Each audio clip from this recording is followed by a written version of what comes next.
ஏய் வணக்கம் மாப்ள. வாடா கீழ வாடா.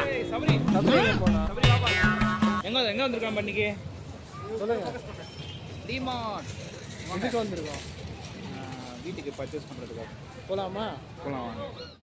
தாய் போன ஜென்மத்தில் பெருச்சாளியா இருந்திருப்பான் போல இருக்கு. உனக்கு பிடிக்குமா?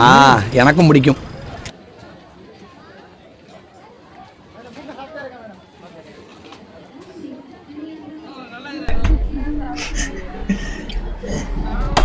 எதுக்கு இதெல்லாம்? முதல்ல நீ முன்னாடி வந்து இப்படி கேட்கறதே தப்பு.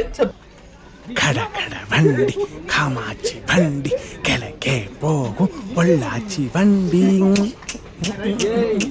சின்ன பையன் நைஸ் பாய். போலாமா? என்ன பண்றீங்க? எத்தனை 2 கிலோ. 2 கிலோ. தூக்கி பட்டி சொல்றேன். நடிப்பு அரக்கனின் பாஸ்மதி ரைஸ். டேய் என்னடா டயலாக் இது? எவன் எழுதி கொடுத்தானே அது இப்படி பேசிட்டு போறான்?